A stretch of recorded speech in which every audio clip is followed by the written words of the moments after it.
Assalamualaikum warahmatullahi wabarakatuh dan salam sejahtera. Saya ucapkan kepada Profesor Madya Dr. Anida binti Sarudin selaku pensyarah fonologi Bahasa Melayu di bawah kod kursus PML 3093.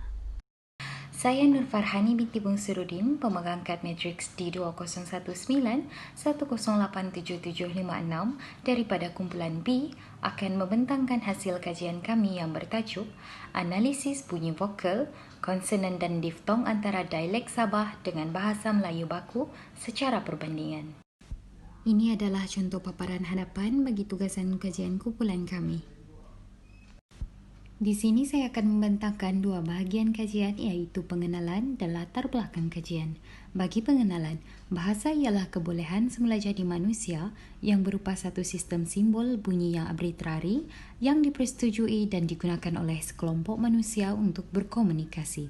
Menurut Kamus Dewan edisi ketiga pada tahun 1996, bahawa bahasa ialah lambang bunyi suara yang dipakai sebagai alat perhubungan dalam lingkungan satu kelompok manusia. Menurut Asma Haji Omar, pada tahun 1986, bahasa merupakan alat yang digunakan oleh manusia untuk berhubung dengan manusia lain dengan menggunakan bunyi-bunyi yang dikeluarkan oleh alat-alat ujaran yang terdapat di dalam tubuh manusia. Bahasa Melayu, bunyi bahasa dapat dibahagikan kepada tiga jenis, iaitu vokal, konsonan dan diftong. Terdapat 6 bunyi vokal dan 25 fonem konsonan yang dilambangkan oleh 26 huruf konsonan dalam bahasa Melayu. Huraian mengenai vokal dan konsonan tergolong dalam bab fonetik dan fonologi. Definisi fonetik menurut Merriam-Webster's Dictionary 10th edition pada tahun 1996, fonetik dikatakan sebagai the system of speech sounds of a language or group of languages. Fonologi adalah kajian mengenai sistem bunyi bahasa serta sifat-sifat semula jadi sistem tersebut secara umum. Setiap satu perbezaan bunyi yang terhasil, iaitu ciri yang berbeza ini, berlaku bertitik tolak dari penggunaan alat artikulasi, daerah artikulasi dan cara artikulasi. Dialek pula didefinisikan sebagai satu kelainan bahasa yang berbeza dari segi sebutan, kosakata dan tata bahasa daripada bahasa baku. Dialek digunakan dalam situasi tidak rasmi, dalam perhubungan kekeluargaan dan perhubungan harian. Seterusnya kita beralih kepada latar belakang kajian. Sabah merupakan salah satu daripada 13 negeri yang terdapat di Malaysia dan merupakan negeri kedua terbesar di Malaysia selepas Sarawak yang terletak di utara Pulau Borneo. Ibu negeri Sabah ialah Kota Kinabalu yang dahulunya dikenali sebagai Jesselton.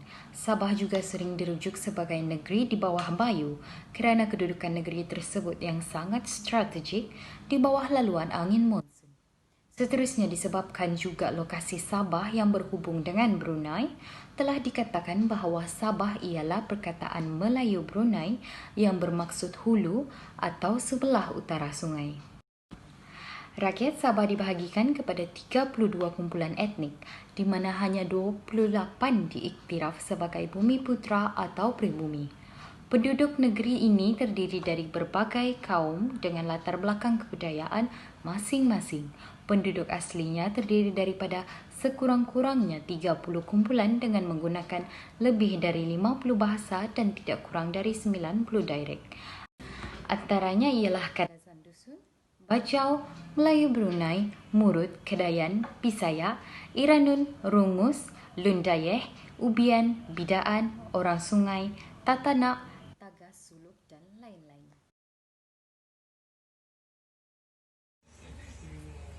Assalamualaikum dan salam sejahtera. Nama saya Amy Elizabeth binti Muhammad Yasin, memegang nombor matrik D2019-108751. Saya akan meneruskan pembentangan mengenai metodologi kajian dengan batasan kajian. Dalam metodologi kajian, kami menggunakan kaedah temu bual. Kaedah temu bual yang dijalankan adalah untuk memperolehi data mengenai kajian pengkaji. Selain itu, kaedah temu bual yang digunakan ialah temu bual semi-struktur yang mana pengkaji menggunakan bahasa formal manakala responden menggunakan bahasa tidak formal iaitu dialek Sabah. Kaedah ini dijalankan dengan cara pengkaji bersemuka dengan responden lalu merakam perbualan di antara mereka untuk dijadikan sebagai bahan kajian dan juga bukti kajian.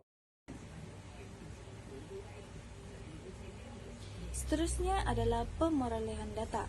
Dalam pemerolehan data ini, kajian ini ialah kajian rakaman perbualan di antara pengkaji dengan penutur natif dengan menggunakan dialek Sabah. Pengkaji akan mengenal pasti penggunaan dialek yang dituturkan oleh responden. Kemudian, pengkaji akan menjalankan kajian dengan menganalisis perbandingan bunyi fonem vokal, bunyi fonem konsonan dengan bunyi fonem diftong. Pengkaji juga terlebih dahulu akan membuat transkripsi setiap minit sebelum menganalisis data dengan lebih mendalam. Seterusnya adalah penganalisisan data. Dalam penganalisisan data, maklumat-maklumat yang diperolehi daripada kaedah temu bual akan dibincangkan dan digunakan dalam menjalankan kajian. Dialek Sabah yang dikaji oleh pengkaji dianalisis dengan membandingkan bunyi fonem dengan bahasa Melayu baku dalam satu jadual. Pengkaji akan menganalisis bunyi fonem vokal, konsonan dan juga diftong dalam 3 bahagian, iaitu awal, tengah dan juga akhir perkataan. Seterusnya adalah batasan kajian. Dalam batasan kajian ini membataskan kepada adat perkahwinan suku kaum Brunei Sabah yang terdapat dalam rakaman perbualan di antara pengkaji dengan penutur natif. Pengkaji juga hanya mengkaji perbandingan bunyi fonem vokal, bunyi fonem konsonan dan juga bunyi fonem diftong. Di samping itu, pengkaji juga akan membandingkan dialek Sabah dengan bahasa Melayu baku berdasarkan data yang diperolehi melalui rakaman perbualan tersebut. Dan akhir sekali, kajian ini juga hanya membataskan kepada responden yang berusia lingkungan 50 tahun ke atas. Sekian, terima kasih.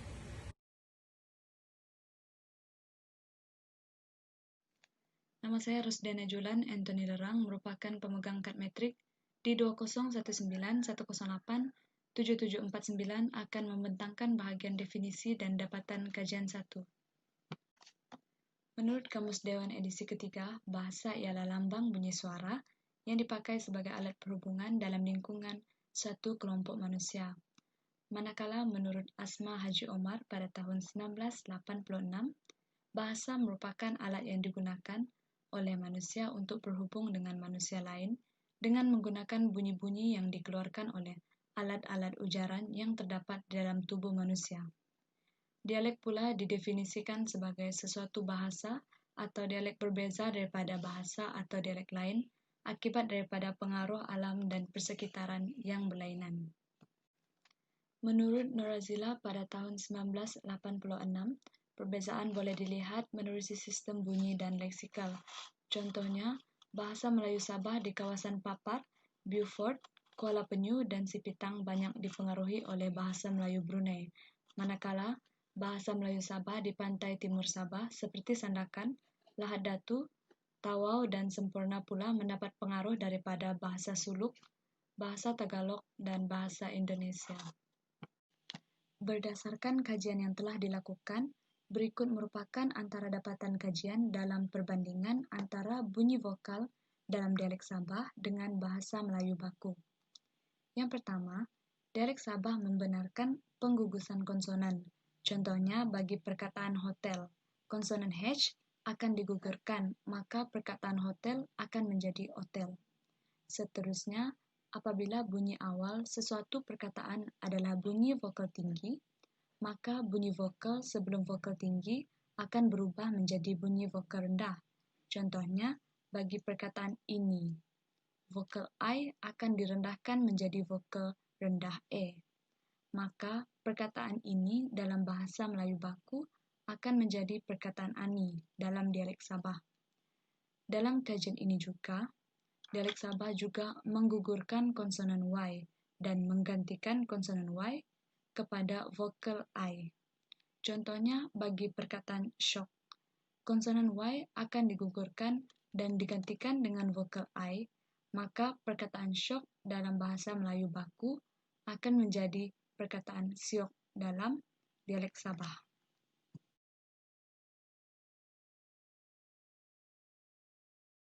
Selamat sejahtera, saya Jawab Rayan Jimon, pemegang kad matriks di 2019-108 7753 pada hari ini akan meneruskan pembentangan bagi dapatan kajian 2/2 dan 2/3. Bagi dapatan kajian 2/2 yaitu perbandingan antara bunyi konsonan dalam dialek Sabah dengan bahasa Melayu baku sepanjang temu bual bagi konsonan F, Q, W, dan Y tidak hadir bagi awal, tengah maupun akhir kata sepanjang temu bual. Bagi konsonan B, C, D, J, dan P hanya hadir pada awal dan tengah kata, namun tiada pada akhir kata. Bagi konsonan G, ianya hadir pada tengah dan akhir kata, namun tidak hadir pada awal kata. Bagi konsonan H dan M, ianya tidak hadir bagi tengah kata, namun hadir pada awal kata dan akhir kata. Bagi konsonan L, R, S, dan T, hanya hadir pada awal kata, namun tidak hadir pada tengah dan akhir kata. Sepanjang temu bual, hanya konsonan S dan konsonan T yang menunjukkan perbezaan yang sangat ketara dari sudut penggunaan, yaitu dalam konsonan S, contoh dalam dialek Sabah ialah sakap, manakala bahasa Melayu bakunya ialah cakap.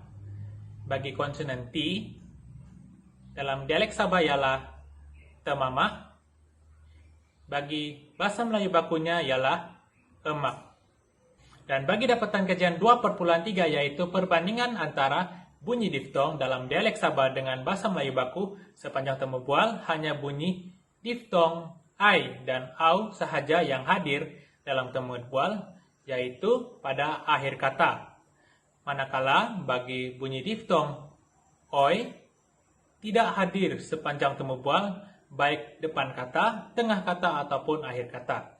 Sekian daripada saya serahkan pembentangan ini kepada pembentang yang seterusnya.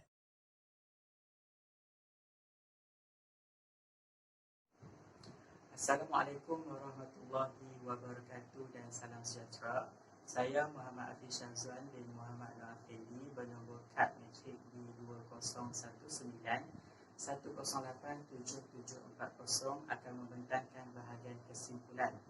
Kesimpulan kami terdapat 3 perbandingan utama, iaitu perbandingan antara bunyi dalam dialek Sabah dengan bahasa Melayu baku terdapat bagi semua jenis vokal. Dan yang kedua, perbandingan antara bunyi konsonan dalam dialek Sabah dengan bahasa Melayu baku hanya bagi konsonan P, W dan Y sahaja yang tiada dalam data dapatan kajian. Dan yang terakhir, perbandingan antara bunyi diftong dalam dialek Sabah dengan bahasa Melayu baku hanya terdapat diftong au dan ai sahaja. Akhir sekali, dialek Sabah merupakan dialek yang sangat unik dan mempunyai sedikit perbezaan dengan bahasa Melayu baku, menjadikan ia sangat menarik untuk dipelajari dan didengari oleh orang luar dari Sabah. Sekian, terima kasih.